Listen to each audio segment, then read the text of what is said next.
오늘은요, 아수르가 등장을 하게 됩니다. 그러니까 아람이 쇠퇴의 길로 접어드니까 아수르가 나오기 시작한 것을 우리가 오늘 보게 될 것입니다. 구약 역사 전체를 정리한 것이라고 말씀을 드렸습니다. 그래서 세 단계로 나누었다고 말씀드립니다. 창세기 1장 1절부터 통일왕국 시대 930년까지 솔로몬 왕으로서 그 모든 것을 다 왕위에 있을 때까지, 그리고 이번 강의에 가서 계속 볼 수 있는 것은 바로 분열왕국을 시작된 때가 주전 930년입니다. 이 930년부터, 그리고 주전 722년에 북이스라엘이 멸망하게 되죠. 그리고 또 남쪽 유다도 주전 586년에 멸망을 당하게 됩니다. 아수르가 등장을 하게 됩니다. 그리고 결국은 아수르도 멸망을 당하게 되거든요. 바벨론에서 멸망하게 되는데, 아수르가 멸망을 당하는 것과 바벨론이 힘을 얻고 일어서면서 아수르를 무너뜨리는 그 과정에서 주전 612년에 니느웨가 함락이 됩니다. 완전히 이제 수도가 무너졌겠죠. 그래서 그 나온 잔병들이 있습니다. 아수르 잔병들이 혼자서는 힘이 안 되니까 남쪽에는 애굽에다가 군을 요청을 하죠. 그래서 애굽이 전쟁에 참여하게 되는데, 그것이 바로 갈그미스 전쟁이거든요. 갈그미스 전쟁에 두 번 있게 되고, 그리고 나서 그것이 맞물려 가지고 이제 바벨론이 이기게 됨으로써 예루살렘을 1차 침공하게 되고, 세 번째 침공을 하면서 586년에 남쪽 유다가 멸망을 당하게 된다 하는 것을 우리가 이제 정리해 볼 수 있거든요. 그래서 이 표를 좀 이해하시면은 아무래도 우리가 확실하게 정리를 할 수 있지 않겠느냐 하는 생각을 가집니다. 그리고 제일 마지막 시간에는요, 이 메데 바사가 일어나면서 바사의 고레스가 일어나게 되죠. 그때가 538년인데, 바사가 이제 세워진다 하는 것은 바벨론이 멸망을 했다는 소리거든요. 그래서 바벨론 멸망과 바사의 고레스가 일어나는 그 시점이 언제냐? 538년이다 하는 것이죠. 그렇게 하면서 이때 1차 포로 귀환이 있습니다.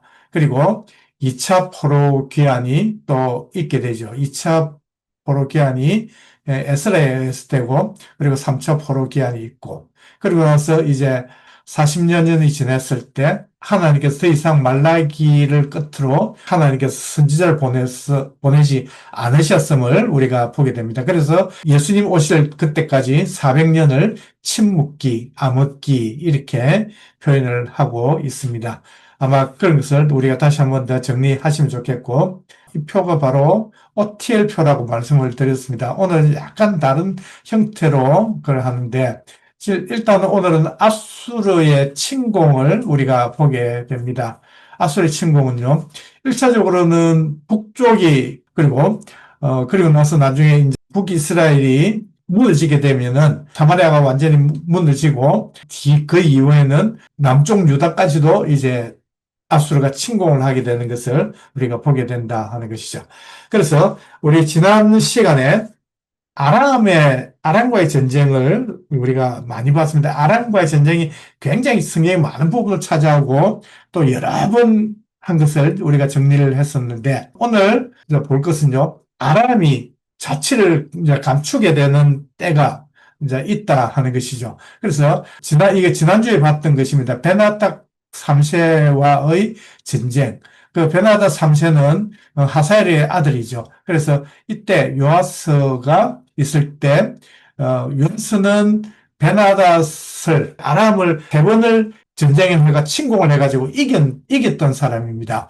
왜냐하면은 엘리사가 이제 임종을 앞두게 되죠. 그래서 엘리사가 아합의 아들이었던 요람 때부터 예후의 손자가 되죠. 그래서 요아스 때 죽게 되는데, 이 요아스가 엘리사가 임종을 앞둔 것을 알고 그 병문안을 이제 온 겁니다. 엘리사가 동짝 창문을 열게 하고 요아스를 향해서 화살을 쏘게 합니다. 그것이 바로 하나님께서 아람으로부터 구원의 화살이다 하면서 이길 수 있는 것을 말씀하죠. 그러면서 다시 활을 집어들고 땅을 치라 그랬는데 요아스가 3번을 치고 그만두었습니다. 그때 엘리사가 책망을 했습니다. 당신이 5번 충분히 쳤으면은 그 아람을 완전히 진멸하도록 이길 수 있을 것인데 당신이 3번을 쳤으므로 당신은 3번밖에 이길 수 없습니다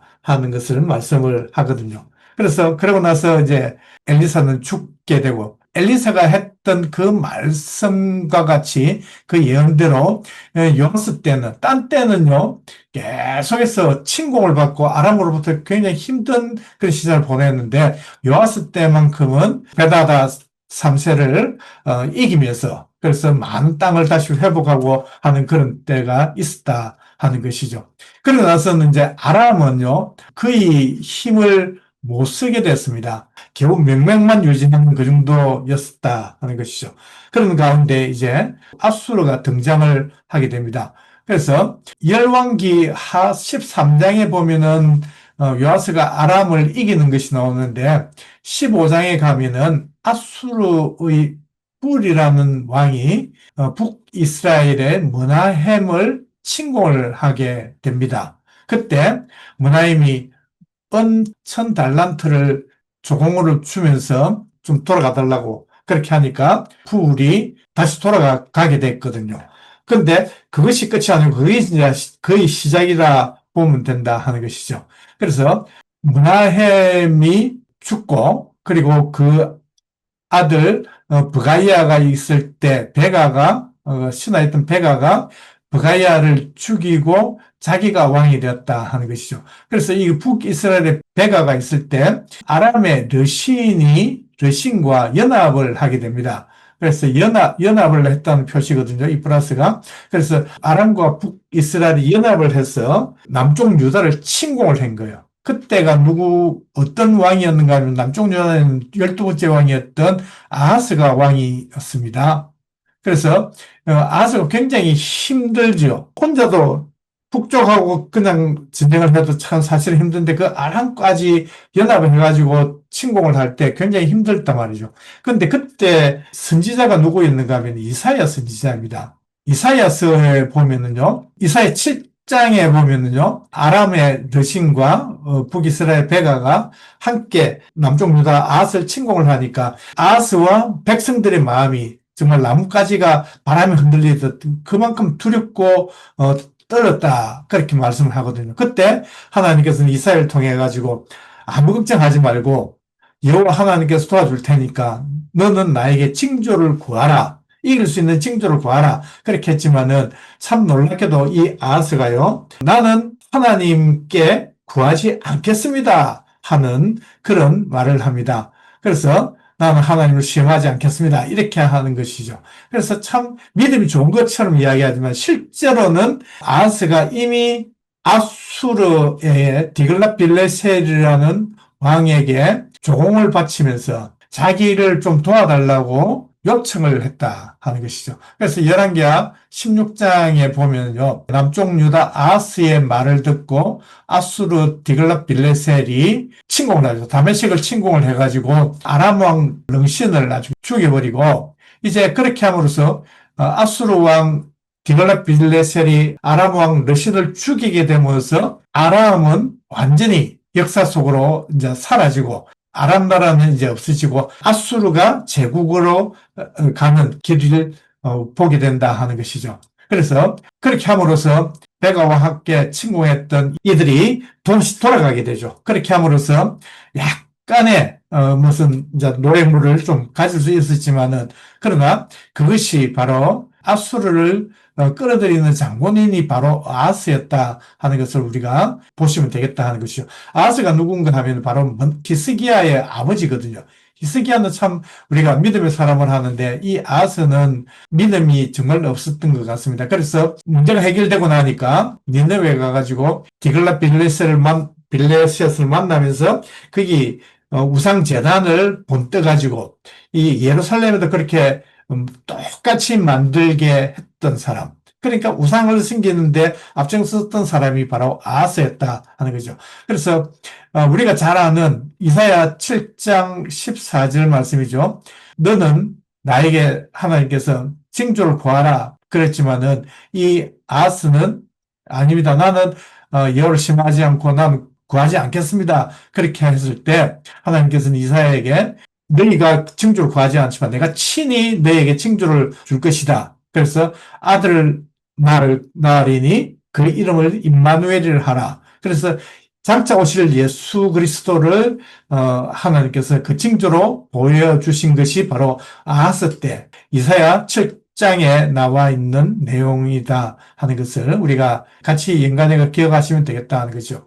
그래서 열왕기 하에 나와 있는 말씀과 그리고 이사야에 있는 말씀도 우리가 같이 보면서 보완을 해나가면 좋겠다 하는 것입니다. 그리고 나서 이제 마지막 왕 호세아가 베가를 또 죽이고 자기가 반역을 해가지고 북이스라엘 왕이 되었는데, 근데 그때 이제 살만 에셀이 침공을 하게 됩니다. 그때 처음에는 조공을 바쳤지만 또다시 애굽으로 돌아서 가지고 그렇게 하니까 호세아가 9년을 통치를 했는데 9년째만 무너졌는데요. 6년까지는 어쩔 수 없이 아수르에게 조공을 바치면서 그렇게 있었지만은 마지막 3년 동안에는 애굽으로 돌아선 거예요. 애굽으로 돌아서니까 두 번째로 살만 에셀이 와가지고 3년 동안 포위를 하고 결국은 722년에 북이스라엘이 무너지는 것을 우리가 보게 된다 하는 것이죠. 근데 여기서 제가 요 부분을 아수르 사르곤 왕을 적어놨는데 이 사르곤 왕이 이사야 20장에 나옵니다. 그래서 아스돗을 쳤다고 하는데 이 북이스라엘 땅이거든요. 그래서 성경에 등장하는 사람이 사르곤인데 이 아수르의 그 역사를 보면은 살만에셀 다음에 사르곤이 나왔다는 거죠. 그래서 실제로는 이 사르곤에 의해서 북이스라엘이 멸망을 했을 가능성도 있음을 우리가 아시면 되겠다 하는 거죠. 그런데 이제 열왕기에는 살만 에셀까지만 나와 있고 3년을 포위했더라. 그렇게 말씀이 하고 있으니까 이것은 참고적으로 여러분 보시면 될 것 같습니다. 그리고 나서 이제 북이스라엘은 이제 무너졌습니다. 무너지니까 그리고 남쪽 유다까지 이제 힘들게 된 거죠. 그래서 이때는 바로 아스의 아들이었던 히스기야가 6년이었을 때 호세아 북이스라엘이 무너지게 되었거든요. 그리고 나서 아수르가 침공을 하는데 이때 등장하는 사람이 산헤립이라는 왕입니다. 그래서 두 번의 침공을 하게 되는데요. 열왕기하 18장에 보면은 그때 아수르가 침공했을 때 히스기야도 조공을 바쳤지요. 은 300달란트와 금 30달란트를 내라. 그렇게 하니까 그 성전 금까지도 다 끌고 모아가지고 죽거든요. 그래가지고 한 번은 무마가 된 것 같은데 또다시 재차와가지고 이제 18장 17절부터 계속해서 쭉 보시면은 그때는 히스기야가 더 이상 뭐 줄 것도 없고 안 되니까 끝이 없으니까 그때야 아수르가 조롱하는 편지, 그러니까 히스기야를 조롱하고 하나님 여호와 하나님을 조롱하는 그 편지를 들고 성전에 갑니다. 성전에 가서 그것을 펴놓고 하나님 앞에 기도를 하게 되거든요. 그렇게 함으로써 히스기야의 기도를 들으시고 하나님께서는 너 예루살렘을 향해서 활도 하나 쏘지 못하고 갈고를 끼워가지고 오던 길로 다시 돌아가게 하겠다. 토승도 사지 못하게 하겠다 하는 말씀을 하시거든요. 그렇게 함으로써 하나님께서 그 밤에 천사를 보내가지고 아수르 18만 5천 명이죠. 18만 5천 명을 다 죽여버렸습니다. 한밤에. 그리고 나서 사네립이 자기 나라로 니느웨로 돌아가가지고 신전에 있을 때 자기 아들 2명이 그 아버지 사네립을 죽여버리고 도망을 가버립니다. 그리고 나서 이제 사네립 뒤에 에살합돈이 왕이 되었다. 그렇게 말씀을 하거든요. 그렇게 하면서 사실은 끝이 난 듯 싶었는데, 근데 그리고 나서 히스기야가 아수르의 침공을 받고 문제가 해결되고 난 뒤에 병에 걸려가지고 하나님 앞에 울면서 기도를 하죠. 침상에서. 하나님께서는 이사야를 통해 가지고 15년 수명을 연장시켜 주신다. 그렇게 말씀을 하셨습니다. 그래서 무화과나무 반죽을 가져와 가지고 그 상체에 놓게 하여 그때 하나님께서 징조를 보여주신다 그랬죠. 그래서 해그림자를 10도 물러가게, 뒤로 물러가게 했던 그 기도 응답을 받던 사람이 바로 히스기야였다 하는 거죠. 그래서 15년 생명 연장을 받았는데 그때 아주 멀리서 바벨론 사신이 와서 창고와 왕문과 뭐 곡간과 참 모든 것을 다 보고 가게 됐다 하는 거죠. 그때 이사야로부터 이제 책망을 받는 것이 나오는데요. 그래서 모든 것들을 다 바벨론으로 가져가게 될 것이 빼앗기게 될 것이다. 그리고 자녀들까지도 다 포로가 될 것이다 하는 것을 말씀을 하시죠. 15년 생명 연장을 받았을 때 3년이 지났을 때 그 아들 므낫세를 낳게 되었다 하는 것이죠. 그래서 므낫세가 왕이 되었을 때 12살이었다 말씀을 하거든요. 그래서 55년을 통치를 하게 됩니다. 그러면 67세가 되었는데 딴 사람보다 굉장히 오래 왕위에 있었죠. 그 히스기야 같은 경우는 25살에 왕이 돼가지고 29년을 통치를 했다 그랬거든요. 그러면은 4년 정도밖에 살지를 못했는데 거기에 비하면 그 아들 므낫세는 굉장히 많은 세월 동안에 통치를 하고 55년 동안 통치를 했는데 근데 성경은 이 므낫세가 아버지와는 다르게 우상 숭배에 빠지고 온갖 악을 저지르면서 정말 아주 악한 왕으로 그렇게 악하게 그렇게 통치를 했던 때가 55년이었다 하는 거죠. 그런데 이 므낫세 때 아수르가 침공을 합니다. 아수르 왕이 침공을 해가지고 이 므낫세를 포로로 잡아가 버려요. 그래서 아수르 포로로 잡혀갔다가 하나님께서 은혜 주셔가지고 다시 돌아오게 되는데 그것이 하나님께서 겸손하게 지는 것을 보고 하나님께서 용서해 주셨다. 그렇게 말씀을 하시죠. 므낫세가 참 겸손하게 그렇게 함으로써 이제 그때서야 비로소 하나님께서 여호와이신 줄을 알았다 하는 것을 성경에 말씀하고 있습니다. 이렇게 하면서 이제 마지막으로 아수르가 등장하는 것이 므낫세 때 이 아수르가 등장을 하게 되고요. 그리고 나서 이제 더 이상 아수르는 나타나지 않고 이제 바벨론이 이제 등장을 하게 되는데 아수르의 멸망과 바벨론이 등장하는 것은 우리가 한번 정리할 필요가 있다 하는 것이죠. 그래서 제가 조금 전에 말씀드렸지만은 우리 갈그미스 전쟁을 이해를 하셔야 됩니다. 그래서 이 표를 보면서 제가 말씀을 한번 드리도록 하겠습니다. 자, 612년에 바벨론에 의해서 아수르가 니느웨가 함락이 되었습니다. 그래서 그것을 가지고 우리가 한번 보도록 하겠습니다. 이 갈그미스 전쟁 112년에 니느웨를 함락시킵니다. 갈대우르 하면은 갈대아 지방의 우르라 하는 뜻이죠. 이 땅이 바벨론 땅인데 바로 아브라함이 살던 그 곳이었죠. 그래서 아버지 데라와 함께 떠났던 곳이 바로 갈대아 우르였다 하는 거죠. 그래서 하나까지 가게 됐는데 바벨론을 성경에서는 다른 말로 갈대아라는 표현을 쓰고 있습니다. 그래서 갈대아는 바로 바벨론이다. 우리가 그렇게 기억하시면 되겠죠. 그래서 이 갈대아는 굉장히 잔인하고 빠르고 용맹스럽고 정말 포악한 사람들, 그 군인들이었다 하는 것이죠. 굉장히 사나운 그 사람들이었다 하는 거죠. 그래서 이 조금씩 이겨서 결국은 612년에 니느웨가 함락이 됩니다. 그래서 바벨론이 이제 아수르를 이기게 된 거죠. 아수르의 잔병들이 이 갈그미스라는 곳에 모여 있다 하는 거죠. 그래서 이때로부터 3년 정도가 지난 뒤에 609년에 바벨론 왕 나부콜라살입니다. 나부콜라살이 누구냐 하면은 우리가 잘 알고 있는 느부갓네살의 아버지가 나부콜라살이다 하는 거죠. 그래서 나부콜라살과 애굽의 바로 느고, 그 애굽의 왕 느고와 아수르 잔병들과 같이 연합을 해가지고 다시 전쟁을 하는 것이 바로 이 갈그미스였다 하는 것이죠.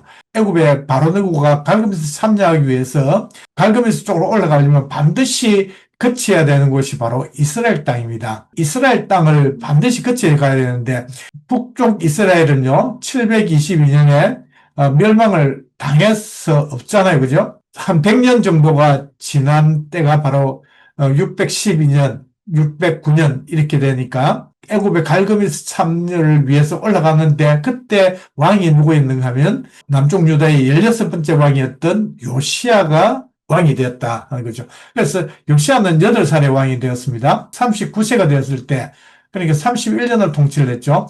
이때 39세가 되었을 때, 그때 애굽의 바로느고가 올라가는 것을 올라가지 못하게 이제 막아쓰다가, 머깃도에서 막아쓰다가 애굽의 병사가 군인들이 쏜 그 활을 맞고 그곳에서 전사를 하게 됩니다. 그래서 이제 유다 말기로 가게 되는데요. 이 요시아가 16번째 요시아가 있으면요. 17번째는 그 아들 여호아하스가 왕이 되죠. 그리고 18번째는 요호야김이 왕이 되고 19번째는 요호야김의 아들이었던 여호야긴이 왕이 되죠. 그리고 마지막 20번째는 이제 시드기야가 이제 왕이 된다 하는 것이죠. 그래서 요야김만 이 요야김의 아들이고 이 요시야의 아들이 배다른 형제들이죠. 요아스, 요야김, 시드기야. 그래서 순서를 보면은 사실은 요야김이 더 위인데 그런데 요아스가 이제 왕이 먼저 된다 하는 것이죠. 그래서 그것은 또 우리가 다음 시간에 한번 좀 자세히 보기로 하고 이때 요시야가 머깃도에서 바로느고를 막아서다가 전사를 하게 됐다. 이때 609년에 이제 전사를 하게 되고 이제 유다 말기로 넘어가게 된다 하는 것이죠. 그래서 결국은 이제 올라가서 이제 갈감에서 전쟁을 하게 되죠. 하게 되는데 첫 번째는 무승부가 되었다고 합니다. 그래서 나부콜라살과의 전쟁에서 무승부가 됐고 그리고 나서 그로부터 4년 뒤에 605년에 2차 갈그미스 전쟁을 하게 되는데 이때는 바벨론에서 느부갓네살, 우리가 잘 알고 있는 느부갓네살이 이기게 되죠. 그래서 여기서 그러면 아수르는 이제 완전히 이제 멸망을 당했죠. 605년에. 그리고 애굽도 졌으니까 애굽을 쫓아서 애굽의 많은 땅을 점령을 했다. 그렇게 말씀하거든요. 그리고 나서 예루살렘이 있으니까 1차 침공을 605년에 1차 침공을 받게 된 것이 바로 이 갈그미스 전쟁과 그런 밀접한 관계가 있다 하는 것이죠. 1차 침공을 받았을 때 이제 많은 사람 포로로 잡혀갈 때 다니엘과 3명의 친구가 포로로 잡혀가게 되죠. 그리고 또 많은 사람들이 잡혀가고 또 많이 뺏기게 되죠. 2차 침공이 주전 597년 이때 에스겔과 그리고 요호야김의 아들이었던 여호야긴 왕으로서는 요호야긴이 하면서 잡혀가게 되는 거죠. 이 여호야긴에 관해서는 그 성경에서 말씀을 많이 하고 있죠. 하나님께서 바벨론의 침공이었을 때 요시아 때부터 그 아들들 멸망할 때까지가 22년 한 22년 정도가 걸리거든요. 요시아가 죽고 난 뒤에. 그러니까 그때 하나님께서는 예레미야 선지자를 통해서 너희들은 바벨론과의 전쟁을 하지 말고 갈대의 포로가 되어라고 말씀을 하셨습니다. 그래서 그 말씀을 결국은 뭐 어쩔 수 없이 따라갔던 사람이 여호야김의 아들이었던 여호야긴이거든요. 이 여호야긴이 마태복음 1장 12절에 보면은 여호야긴이 그 여고냐로 표현이 됩니다. 그래서 여고냐가 포로로 잡혀가서 스알디엘을 낳고 스알디엘이 스룹바벨을 낳으니라 이렇게 말씀하거든요. 이 스룹바벨이 바로 1차 포로 귀환을 했던 사람이 70년 후에 포로 귀환을 했던 사람이 스룹바벨 총독이다 하는 거죠. 그래서 이 스룹바벨이 여호야긴의 손자가 된다는 거죠. 그래서 이 사람은 스알디엘도 바벨론 포로에서 낳게 됐고 그리고 그 아들 스룹바벨도 바벨론 땅에서 낳았던 사람이었다 하는 것이죠. 이제 갈그미스 전쟁을 통해서 아수르는 완전히 무너지고 다시 신흥 강대국으로 제국을 세운 나라가 바로 바벨론 제국이다 바벨론이다 하는 것을 우리가 보게 된다 하는 것이죠. 제가 아수르 이 남쪽 유다가 있고 북이스라엘이 있습니다. 그래서 그 위에는 바로 아람 나라가 있죠. 아람이 있습니다. 다메섹, 다마스커스, 그리고 이 여기 이제 유프라데스 강 유해까지 아수르 제국이 되었을 때는 이것을 다 점령을 했었죠.